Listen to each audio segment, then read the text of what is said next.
Cuando hablamos de temas jurídicos, a veces se suele pensar que hay temas muy técnicos que no tienen grandes implicaciones, por ejemplo, en las resoluciones de un juez o de una jueza. Hay algunos métodos de interpretación o de argumentación que últimamente se vienen ensayando, se vienen ejecutando en los poderes judiciales de nuestro país, que no son tan técnicos, que tienen un altísimo impacto en el resultado de las sentencias. Uno de estos temas es el famoso test de proporcionalidad. Se entiende como un método que ha sido impulsado en los últimos años para que el Poder Judicial interprete el impacto que tiene un derecho sobre otro derecho,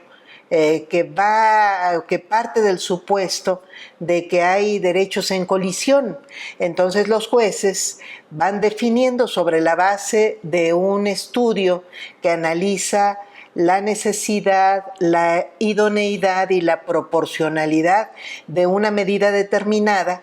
para saber si requiere ser sacrificado, es decir, ponderado, un derecho sobre otro derecho.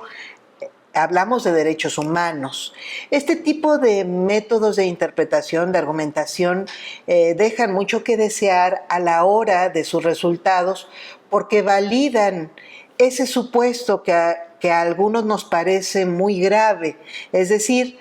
la necesidad de poner un derecho sobre otro derecho. Cuando nosotros asumimos que la ejecutabilidad de un derecho humano no depende exclusivamente de un juez o de una jueza, es decir, no está circunscrito a una sentencia determinada, sino a un conjunto de actos del Estado, en este caso del Estado mexicano, entonces no tenemos por qué asumir que los derechos deben ser ponderables.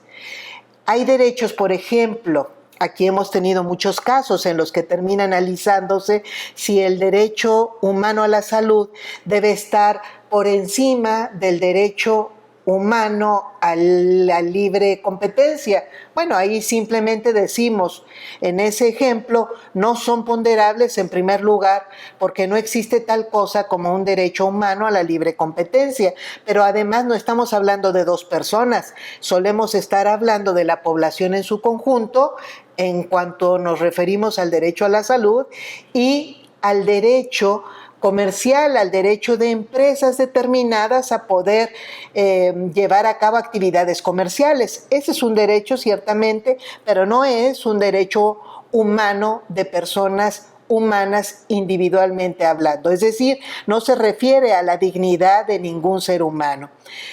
Hay otros derechos en los que sí podemos estar viendo, por ejemplo, aquí también hemos tenido casos en la Suprema Corte de derecho a la salud, donde se ha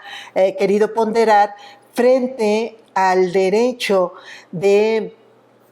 objeción de conciencia de los profesionales de la medicina. Los dos son derechos reconocidos, los dos son derechos humanos. Uno es un derecho muy amplio de la población, podríamos decir incluso que es un derecho social, es un derecho colectivo.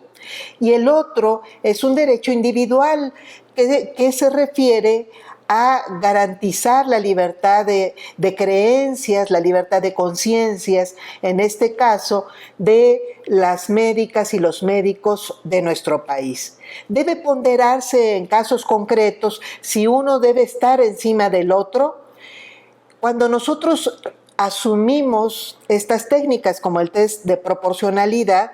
la conclusión es que sí, se ponderan y va a estar uno por encima del otro. Aquí podríamos prever que es más importante el derecho a la salud por tratarse de un derecho que involucra a la colectividad de nuestro país. Sin embargo, algunos creemos que si nosotros no aplicáramos este tipo de métodos, estas técnicas, podríamos más fácilmente reivindicar que los derechos no son ponderables.